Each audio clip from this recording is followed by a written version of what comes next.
শহরের আকাশছোঁয়া বিল্ডিংগুলো দেখতে তো বেশ লাগে, তাই না? কিন্তু এই চাকচিক্যের আড়ালে লুকিয়ে থাকা বিপদের কথা কি সবসময় আমাদের মাথায় থাকে? আজকের এই বিশ্লেষণে আমরা কথা বলবো শহরের অগ্নি নিরাপত্তা নিয়ে। এটা শুধু ইট কাঠ পাথরের কোনো নিরস বিষয় নয়, এর সাথে সরাসরি জড়িয়ে আছে বহু মানুষের জীবন। তো চলুন, কোনো লম্বা ভূমিকা না করে সরাসরি মূল বিষয়ে ঢুকে পড়া যাক এবং পেছনের সত্যটি উদ্ঘাটন করি। ২২ শুনতে সাধারণ একটা সংখ্যা মনে হলেও একটু পিছন ফিরে তাকালে এই সংখ্যাটায় গায়ে কাটা দেয়। সালটা ২০১৯।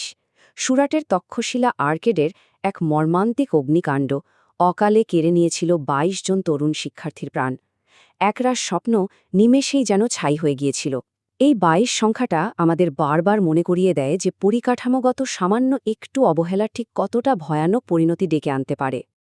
ঘটনাটা একটু চোখের সামনে কল্পনা করার চেষ্টা করা যাক। কোচিং সেন্টারে স্বাভাবিক ক্লাস চলছে। হঠাৎ চারপাশ ঘেকে গেল কালো ধোঁয়া আর আগুনের লেলিহান শিখায়। ভবনের একেবারে ওপরের তলায় আটকে পড়া ওই কিশোর কিশোরীরা নিঃশ্বাস নেওয়ার জন্য, প্রাণ বাঁচানোর জন্য কার্নিশ বেয়ে নামার চেষ্টা করছে, এমনকি বাধ্য হয়ে ওপর থেকে মরণ ঝাঁপ দিচ্ছে। এই মর্মান্তিক দৃশ্যটা যে কোনো মানুষের হৃদয় কাঁপিয়ে দেওয়ার জন্য যথেষ্ট। বিপর্যয়ের ব্যবচ্ছেদ ঠিক কী ভুল হয়েছিল আসুন দেখি। আচ্ছা, এবার একটু গভীরে যাওয়া যাক। ন্যাশনাল বিল্ডিং কোড বা জাতীয় ভবনের যে কঠোর নিরাপত্তা বিধি রয়েছে, তার সাথে তক্ষশিলার বাস্তব পরিস্থিতির পার্থক্যটা রীতিমতো চমকে দেওয়ার মতো। একদিকে আইনের খাতায় স্পষ্ট নিয়ম লেখা আছে যে কিভাবে নিরাপত্তা নিশ্চিত করতে হবে, আর অন্যদিকে বাস্তবে কি দেখা গেল? সেখানে ছিল সম্পূর্ণ বেআইনিভাবে তৈরি করা ১২ ফুটের একটা বিশাল ডোম। আর সবচেয়ে ভয়ঙ্কর ব্যাপার হল, বিল্ডিংয়ের সিঁড়িগুলো ছিল পুরোপুরি সিল করা। আসলে এটা কোনো একটা বিচ্ছিন্ন ঘটনা ছিল না, বরং অনেকগুলো ব্যর্থতার এক ভয়ঙ্কর চেইন রিঅ্যাকশন।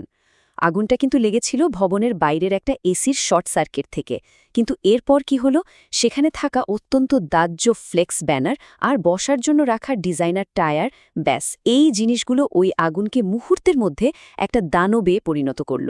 জরুরি অবস্থায় নিচে নামার যে কংক্রিটের সিঁড়িটা ছিল, সেটা স্থায়ীভাবে বন্ধ করা ছিল, আর দমকল বাহিনীর হাইড্রলিক লিফট পৌঁছাতেও অনেকটা দেরি হয়ে যায়, যার ফলে উদ্ধারের ওই সবচেয়ে দামি সময়টুকু চিরতরে হারিয়ে যায়। আইনি লড়াই, জবাবদিহির দাবি। এই ঘটনার পর একটা বড় আইনি লড়াই শুরু হয়, আর সেখানেই উঠে আসে রিট অফ ম্যান্ডামাসের কথা। খুব সহজ ভাষায় বলতে গেলে এটা হলো এমন একটা আইনি হাতিয়ার যার মাধ্যমে আদালত কোনো সরকারি কর্তৃপক্ষকে তাদের আইনি দায়িত্ব পালনে বাধ্য করতে পারে। এই পিটিশনে ঠিক সেটাই করা হয়েছিল। সরকারি কর্মকর্তাদের উপযুক্ত নিরাপত্তা আইন প্রয়োগ করতে বাধ্য করার জন্যই আদালতের কাছে এই রিট জারির আবেদন জানানো হয়েছিল। এই আইনি লড়াইয়ের মূল যুক্তিটা কিন্তু অত্যন্ত জোরালো। সংবিধানে উল্লিখিত ধারা ২১ অনুযায়ী জীবনের অধিকার প্রতিটি মানুষের একটা মৌলিক অধিকার। আর এই আবেদনে অগ্নি নিরাপত্তাকে সেই মৌলিক অধিকারেরই একটা অবিচ্ছেদ্য অংশ হিসেবে তুলে ধরা হয়েছে। মানে ব্যাপারটা দাঁড়ালো, একটা নিরাপদ বিল্ডিং পাওয়া কোনো বিলাসিতা নয়, এটা মানুষের সুস্থভাবে বেঁচে থাকার অধিকারের মধ্যেই পড়ে। আর এটাই পরিষ্কারভাবে প্রমাণ করে যে আমাদের দেশে কিন্তু কাগজে কলমে অত্যন্ত শক্তিশালী নিয়মনীতি রয়েছে। সেই ১৯৭০ সাল থেকে শুরু করে ২০১৬ সাল পর্যন্ত ন্যাশনাল বিল্ডিং কোড বা জাতীয় ভবন নির্মাণ বিধিকে বারবার সংশোধন করে আরও উন্নত করা হয়েছে। তার মানে মূল সমস্যাটা কিন্তু নিয়মের অভাব নয়, বরং ওই নিয়মগুলো বাস্তবে প্রয়োগ করার চরম ব্যর্থতা। জাতীয় অগ্নি নিরাপত্তা পরিসংখ্যান একটি বৃহৎ চিত্র। চলুন এবার পুরো দেশের পরিসংখ্যানের দিকে চোখ রাখা যাক। এখানে সবচেয়ে ইন্টারেস্টিং বিষয়টা হলো এনসিআরবি বা ন্যাশনাল ক্রাইম রেকর্ড ব্যুরোর এই ডেটা দুটো সম্পূর্ণ ভিন্ন চিত্র তুলে ধরছে। রান্নার গ্যাস বা এলপিজি সংক্রান্ত দুর্ঘটনা আর মৃত্যুর সংখ্যা কিন্তু ২০১৭ থেকে ২০২৩ সালের মধ্যে অর্ধেকেরও বেশি কমেছে। এটা নিঃসন্দেহে একটা বিরাট সাফল্য। কিন্তু অন্যদিকে দেখুন, বৈদ্যুতিক শর্ট সার্কিটের কারণে হওয়া মৃত্যুর সংখ্যা কমার বদলে উল্টে কিছুটা বেড়ে গেছে। আধুনিক এই যুগে এসে এটা সত্যিই খুব চিন্তার বিষয়। তবে সামগ্রিক চিত্রটা দেখলে একটা বেশ আশাব্যঞ্জক তথ্য চোখে পড়ে। এই কয়েক বছরে সারা দেশে অগ্নিকাণ্ডে মোট মৃত্যুর সংখ্যা প্রায় অর্ধেক হয়ে গেছে। এটা অবশ্যই একটা বড় ইতিবাচক দিক, কিন্তু এই পরিসংখ্যান দেখে এখনই স্বস্তির নিঃশ্বাস ফেলার কোনো কারণ নেই। নির্দিষ্ট কিছু পরিকাঠামোগত ঝুঁকি আর লোকাল দুর্ঘটনাগুলো এখনও আমাদের চারপাশে একেবারে ওত পেতে বসে আছে। বিশেষ করে দ্রুত বদলাতে থাকা এই শহরগুলোর কথা ভাবলে ঝুঁকিগুলো যেন আরও স্পষ্ট হয়ে ওঠে। দ্রুত নগরায়ন, নির্মাণের নিত্য নতুন সব উপকরণ আর গাদাগাদি করে থাকা মানুষ, সব মিলে অগ্নিকাণ্ডের ধরনটাই আজ বদলে যাচ্ছে। বৈদ্যুতিক গাড়ির ব্যাটারি বা নতুন ধরনের রাসায়নিক উপাদানে ঠাসায় বহুতলগুলো আগের তুলনায় অনেক বেশি জটিল। তাই সেখানে একবার আগুন লাগলে সেটা নেভানো বা উদ্ধার কাজ চালানো দিন দিন ভীষণ কঠিন একটা চ্যালেঞ্জ হয়ে দাঁড়াচ্ছে। সামনের পথ, পদ্ধতিগত সংস্কার। তাহলে এর সমাধান কি? সমাধানের খোঁজেই গত ১৬ বছর ধরে নিরলস কাজ করে যাচ্ছে বিয়ন্ড কার্টেন নামের এই অসাধারণ উদ্যোগটি। এদের লক্ষ্য শুধু ওই সরকারি নিয়মের খাতায় টিকমার্ক দেওয়া নয়, বরং সমাজের গভীরে অগ্নি নিরাপত্তার একটা সার্বিক সংস্কৃতি গড়ে তোলা। এটা এমন একটা আন্দোলন যা আমাদের শেখায় যে দুর্ঘটনা ঘটার আগে থেকেই কিভাবে সতর্ক ও প্রস্তুত থাকতে হয়।